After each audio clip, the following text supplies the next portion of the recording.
Hello बच्चों। आज का सुविचार।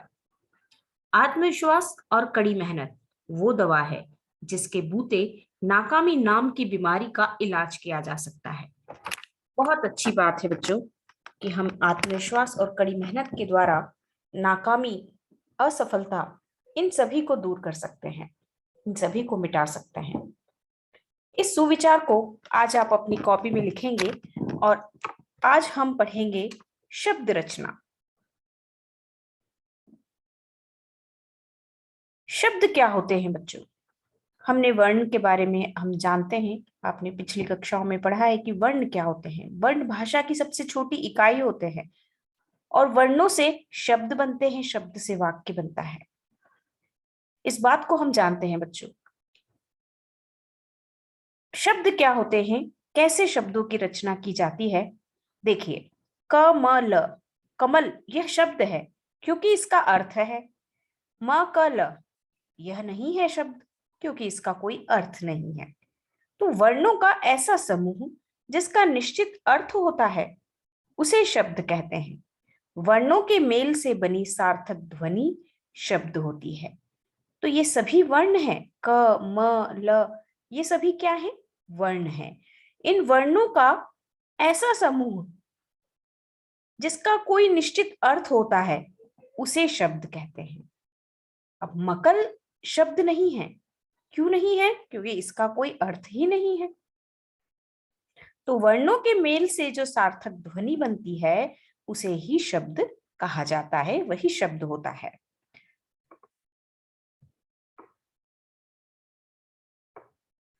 शब्द के भेद। बच्चों, शब्द हमने जाना, वर्णों के सार्थक समूह को शब्द कहते हैं। वर्णों का ऐसा समूह जो निश्चित अर्थ को बताता है उसे शब्द कहते हैं। अब इसके बाद आते हैं शब्द के भेद, कि ये हिंदी में हम इतने शब्दों को पढ़ते हैं, ये शब्द कहाँ से आते हैं, क्या है, किसके प्रकार हैं, है ना, कितने प्रकारों के हैं। तो शब्द के भेद के निम्नलिखित आधार हैं।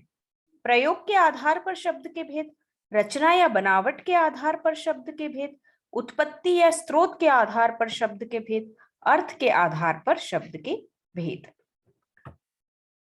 सबसे पहले हम देखेंगे रचना या बनावट के आधार पर शब्द के भेद, कि रचना और बनावट जो स्ट्रक्चर है उसके आधार पर शब्द कितने प्रकार के होते हैं।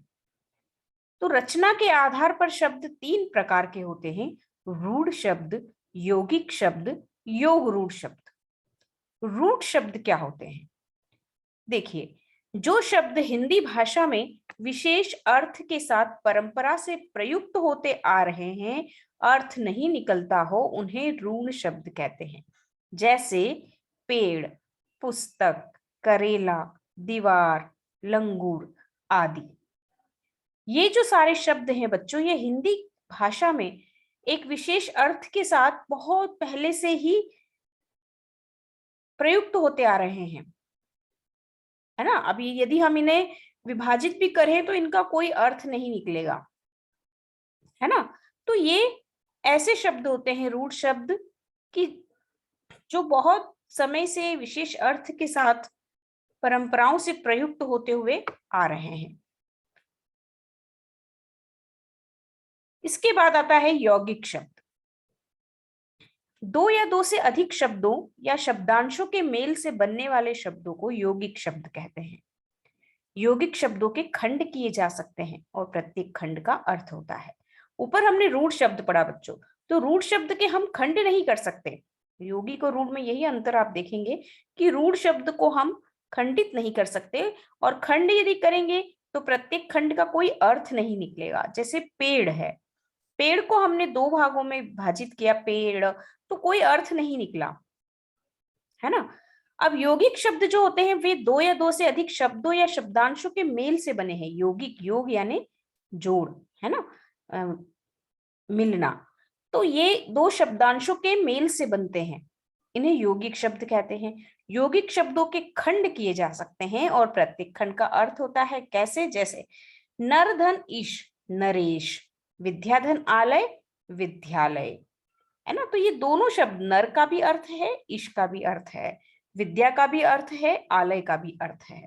विद्या यानी शिक्षा और आलय यानी घर, नर यानी मनुष्य, ईश यानी ईश्वर। तो इस तरह से यौगिक शब्दों के खंड किए जा सकते हैं और प्रत्येक खंड का अर्थ होता है, वे होते हैं यौगिक शब्द। इसके बाद आता है योग रूढ़ शब्द। जो शब्द दो या दो से अधिक शब्दों या शब्दांशों से मिलकर बने हो, किंतु जिनका प्रयोग सामान्य अर्थ के लिए न होकर किसी विशेष अर्थ के लिए होता है, कि इनका प्रयोग सामान्य अर्थ के लिए न होकर किसी विशेष अर्थ के लिए होता है, वे योग रूढ़ शब्द कहलाते हैं। जो दो या दो से अधिक शब्दों या शब्दांशों से मिलकर बनते हैं, किंतु सामान्य अर्थ के लिए इनका प्रयोग नहीं होता, इनका प्रयोग किसी विशेष अर्थ के लिए होता है। जैसे पंकज, दशानन, पीतांबर, वीणावादिनी आदि, है ना। पंकज यानी कीचड़ में उत्पन्न होने वाला, पंकज का अर्थ है कमल। जैसे तो कीचड़ में बहुत सारे कीड़े मकोड़े पैदा होते हैं, लेकिन उन्हें पंकज नहीं कहा जाता। इस प्रकार पंकज क्या हुआ, योग रूढ़ शब्द हुआ। ठीक है, तो ये किसी विशेष अर्थ के लिए इनका प्रयोग किया जाता है। दशानन है तो दशानन रावण को कहा जाता है, 10 मुंह है जिसके, है ना, 10 आनन है जिसके। पीतांबर पीले वस्त्रों को धारण करने वाला। वीणावादिनी सरस्वती के लिए प्रयोग में लिया जाता है। तो ये शब्द योग रूढ़ कहलाते हैं, जो दो या दो से अधिक शब्दों से मिलकर बने होते हैं, किंतु सामान्य अर्थ के लिए उनका प्रयोग नहीं होता है, उनका प्रयोग किसी विशेष अर्थ के लिए होता है। ये हुए रचना के आधार पर शब्द के प्रकार। इसके बाद बच्चों आता है उत्पत्ति या स्रोत के आधार पर शब्द के भेद।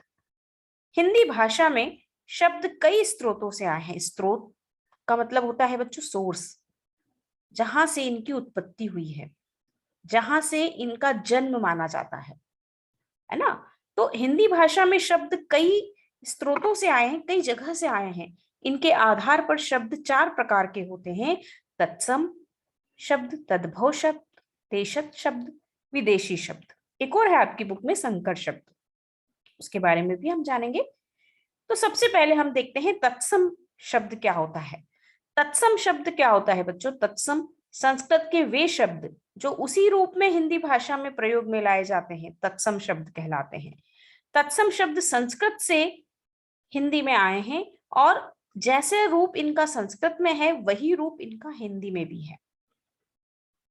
संस्कृत के ऐसे शब्द जो ज्यों के त्यों या जैसे संस्कृत में थे वैसे ही उसी रूप में हिंदी भाषा में प्रयोग में लाए जाते हैं, उन्हें तत्सम कहा जाता है। जैसे अग्नि, पर्वत, जल, भूमि, वानर, मुख आदि, ये सभी संस्कृत शब्द हैं। जैसा प्रयोग इनका संस्कृत भाषा में किया जाता है, वही प्रयोग इनका हिंदी भाषा में भी किया जाता है। दूसरा है तद्भव शब्द। अब तत्सम और तद्भव में अंतर है, देखिए क्या। तद्भव शब्द का अर्थ है उससे उत्पन्न। जो शब्द संस्कृत के मूल शब्दों से कुछ बिगड़कर हिंदी में प्रयुक्त होते हैं, अर्थात कि संस्कृत के तो हैं वे, लेकिन हिंदी में आकर उनका रूप बदल गया है, उन्हें तद्भव शब्द कहते हैं। जो संस्कृत शब्दों के मूल शब्दों से कुछ बिगड़कर, कुछ परिवर्तित होकर हिंदी में प्रयुक्त होते हैं, उन्हें तद्भव कहा जाता है। जैसे अग्नि है तत्सम शब्द, तो इसका तद्भव होगा आग, पर्वत पहाड़, जल पानी, भूमि है ना, वानर बंदर, मुख मुंह। तो इस तरह से इनके तद्भव रूप हो जाते हैं। यहाँ आकर इनका स्वरूप बदल गया, तो उन्हें तद्भव कहा जाता है। देशज शब्द तीसरे होते हैं देशी शब्द, इन्हें देशी शब्द भी कहा जाता है। जो शब्द स्थानीय या क्षेत्रीय प्रभाव के कारण आवश्यकता अनुसार हिंदी में आ गए हैं, देशज शब्द कहलाते हैं। बच्चों हम बहुत सारी हमारे देश में बहुत सारी भाषाएं बोली जाती है और जगह जगह पर उन भाषाओं का स्वरूप बदलकर बोली के रूप में आ जाता है। हम बोली कहने लगते हैं कि हमारे यहाँ की बोली ऐसी है ना, यूपी की बोली ऐसी है, राजस्थान की ऐसी है, मध्य प्रदेश की ऐसी है। इस तरह से हम छोटे शहरों में आकर बोली में सीमित हो जाते हैं। तो ऐसे जो शब्द हैं जो हमारे स्थानीय या क्षेत्रीय प्रभाव के कारण हिंदी में आ गए हैं, है ना, उस क्षेत्र में उस बोली का प्रभाव अधिक होने के कारण वो वहां की भाषा में शामिल हो गए हैं, उन्हें देशी शब्द कहते हैं। जैसे खिचड़ी, झुग्गी, मटका, तोंद, पेट, खिड़की आदि। अब अलग अलग राज्यों में, प्रांतों में या शहरों में हो सकता है कि इनके नाम कुछ और हों। तो ये ऐसे शब्द हैं जो स्थानीय रूप से स्थानीय प्रभाव के कारण भाषा में आकर मिल गए हैं, सम्मिलित हो गए हैं, उन्हें देशी शब्द कहा जाता है। इसके बाद आता है विदेशी शब्द। विदेशी शब्द क्या होते हैं बच्चों? विदेशी यानी आगत शब्द, आए हुए, जो विदेशी भाषा से हिंदी में आए हुए, है ना, ऐसे शब्द जो विदेशी भाषा से हिंदी में मिक्स हो गए, आकर मिल गए हैं। और ये शब्द अपने मूल रूप में ही हिंदी में प्रयुक्त होते हैं, कि जैसा इनका मूल रूप है उसी रूप में, जैसे अंग्रेजी में इनका प्रयोग किया जाता है वैसा ही प्रयोग इनका हिंदी में भी किया जाता है। हम हमारी बोलचाल की भाषा में कई ऐसे विदेशी शब्दों का प्रयोग करते हैं, है ना। हम शुद्ध हिंदी नहीं बोलते, हमारी भाषा में बहुत सारे शब्द मिले हुए हैं। कोई विदेशी है, कोई देशी है, कोई तत्सम है, कोई तद्भव है ना, कोई संकर है। ऐसे बहुत सारे शब्द को मिलाकर हम भाषा बोलते हैं। तो यहाँ पर हम विदेशी शब्द बता रहे हैं, जो विदेशी शब्दों का प्रयोग भी हम करते हैं, जैसे डॉक्टर, स्कूल, पेन आदि। ये बहुत कॉमन शब्द हैं जिनका प्रयोग हम अपनी भाषा में करते हैं। तो हिंदी भाषा में कुछ विदेशी शब्द भी आकर मिल गए हैं। विदेशी शब्द भी शब्द का एक प्रकार है। स्कूल बोलते हैं हम, विद्यालय थोड़ी ना बोलते, स्कूल बोलते हैं, है ना। पेन बोलते हैं, कलम नहीं बोलते, पेन बोलते हैं। तो इस तरह से डॉक्टर बोलते हैं, चिकित्सक नहीं बोलते। तो बहुत सारे ऐसे विदेशी शब्द हमारी भाषा में आकर मिल गए हैं। और भी कुछ बहुत सारे विदेशी शब्द हैं।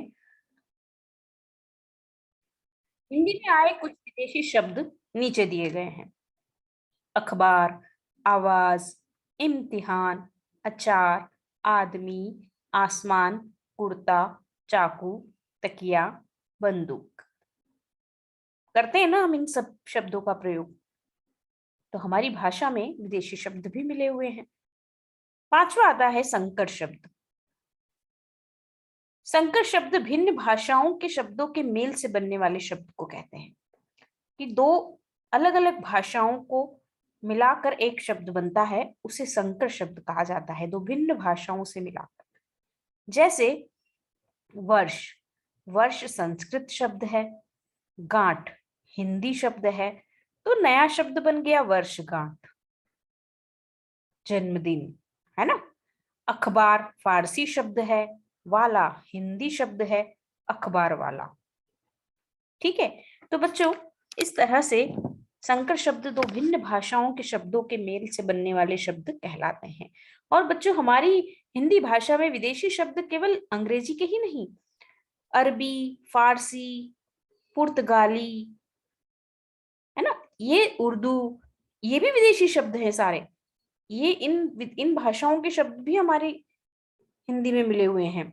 तो संकर शब्द जो संस्कृत हिंदी से मिला हो, मिलकर बना हो, या अंग्रेजी हिंदी से मिलकर बना हो, या फारसी हिंदी से मिलकर बना हो, दो भिन्न भाषाओं के मेल से बनने वाले शब्द को हम संकर शब्द कहते हैं। तो ये हुए उत्पत्ति के आधार पर शब्दों के प्रकार। इसके बाद आता है बच्चों प्रयोग के आधार पर शब्द के भेद। वाक्य में प्रयोग के आधार पर शब्द के दो भेद हैं: विकारी शब्द और अविकारी शब्द। विकारी शब्द क्या होते हैं? जो शब्द लिंग, वचन, कारक, काल आदि की दृष्टि से बदल जाते हैं उन्हें विकारी शब्द कहते हैं। विकारी शब्द चार होते हैं: संज्ञा, सर्वनाम, विशेषण और क्रिया। इनके संज्ञा, सर्वनाम, विशेषण और क्रिया, इनके रूप परिवर्तित हो जाते हैं, है ना। जैसे संज्ञा नदी, नदियां, नदियों, पहाड़, पहाड़ी, पहाड़ियां। सर्वनाम में, मेरा, हम, हमारा, जिसने, जिन्होंने। विशेषण छोटा, छोटे, छोटी, हरा, हरी, हरे। क्रिया गया, गई, गए, नहाता, नहाती, नहाते। तो ये शब्द लिंग, वचन, कारक, काल, इनकी दृष्टि से बदल जाते हैं। विकार, विकारी यानी बच्चों, विकार यानी होता है परिवर्तन, है ना। विकार शब्द का अर्थ क्या है? परिवर्तन। तो ऐसे शब्द जो लिंग वचन कारक काल इनकी दृष्टि से बदल जाते हैं, परिवर्तित हो जाते हैं, उन्हें विकारी शब्द कहते हैं। तो ये इसके कुछ उदाहरण थे। इसके बाद आता है अविकारी शब्द। जैसा कि नाम से स्पष्ट है, अ लगा है यानी नहीं, विकार यानी परिवर्तन, जिसमें परिवर्तन नहीं होता, है ना। जो शब्द लिंग वचन कारक और काल की दृष्टि से नहीं बदलते उन्हें अविकारी शब्द कहते हैं। अविकारी शब्द भी चार हैं: क्रिया विशेषण, संबंध बोधक, समुच्चय बोधक और विस्मयादि बोधक। इनके रूप कभी परिवर्तित नहीं होते। क्रिया विशेषण जैसे मैं माता पिता की सेवा आजीवन करूंगा, हम माता पिता की सेवा आजीवन करेंगे, है ना, इनके रूप नहीं बदले। संबंध बोधक, लकड़ी के बिना आग नहीं जलेगी, लकड़ियों के बिना आग नहीं जलेगी। यहाँ लकड़ी एक वचन है, लकड़ियों बहुवचन है, लेकिन वचन के कारण भी, वचन की दृष्टि से भी यहाँ पर कोई परिवर्तन नहीं हुआ, है ना। किसी के वाक्य के रूप में कोई परिवर्तन नहीं हुआ। लकड़ी के बिना आग नहीं जलेगी, लकड़ियों के बिना आग नहीं जलेगी, के बिना आग नहीं जलेगी, के बिना आग नहीं जलेगी सेम है, केवल यहाँ लकड़ी और लकड़ियों हो गया, लेकिन फिर भी उसके रूप में कोई परिवर्तन नहीं हुआ, इसलिए यहाँ पर क्या है? अविकारी शब्द। समुच्चय बोधक, अनुपमा और मंदाकिनी ने कपड़े खरीदे, श्रवण और अशोक ने कविता पढ़ी। विस्मयादि बोधक, अरे सजला आ गई, अरे योगेश आ गया। इन वाक्यों में आए आजीवन के बिना और अरे अविकारी शब्द हैं। इनके रूप लिंग वचन कारक आदि की दृष्टि से नहीं बदले, है ना। के बिना, ये भी नहीं बदला, चाहे लकड़ी के साथ लगाओ या लकड़ियों के साथ, किसी भी वचन में के बिना ही रहा। और हमने यहाँ पर दोनों स्त्रीलिंग शब्दों के साथ भी लगाया और हमने यहाँ पुल्लिंग शब्दों के साथ भी लगाया, लेकिन यह वैसा ही रहा। अरे हमने यहाँ पर स्त्रीलिंग के साथ भी लगाया, अरे हमने पुल्लिंग के साथ भी लगाया, लेकिन फिर भी उनमें कोई परिवर्तन नहीं हुआ। तो ऐसे शब्द जिनमें लिंग वचन कारक और काल की दृष्टि से कोई परिवर्तन नहीं होता, उन्हें हम अविकारी शब्द कहते हैं। इसके बाद आता है बच्चों अर्थ के आधार पर शब्द के भेद। अर्थ के आधार पर शब्द 6 प्रकार के होते हैं: पर्यायवाची, विलोम, अनेकार्थी, वाक्यांशों के लिए एक शब्द, एकार्थी और समानाभासी शब्द। समानाभासी यानी श्रुति संभिन्नार्थक शब्द, जो सुनने में एक समान लगते हैं किंतु अर्थ उनके अलग अलग होते हैं। ये होते हैं अर्थ के आधार पर। पर्यायवाची, जिन शब्दों के अर्थ एक जैसे होते हैं उन्हें पर्यायवाची शब्द कहते हैं, जैसे पानी, नीर जल वारी, कमल नीरज जलज वारिज, बादल नीरद जलद वारिद। ख विलोम शब्द, जो शब्द एक दूसरे का विपरीत अर्थ देते हैं, उल्टा अर्थ देते हैं, उन्हें विलोम शब्द कहते हैं। इन्हें विपरीतार्थक शब्द भी कहा जाता है। उन्नति, अवनति, उपकार, अपकार, सुलभ, दुर्लभ, निंदा, प्रशंसा, स्तुति, कृतज्ञ, कृतघ्न, हर्ष, विषाद। अनेकार्थी, जिन शब्दों के एक से अधिक अर्थ होते हैं उन्हें अनेकार्थी शब्द कहते हैं, जैसे पूर्व एक दिशा, पहले, घट घड़ा शरीर, काल। जैसे जिन शब्दों के एक से अधिक अर्थ होते हैं ना, पूर्व का एक दिशा भी है और पूर्व का मतलब पहले भी होता है, 2 अर्थ है ना, एक से अधिक अर्थ हुआ।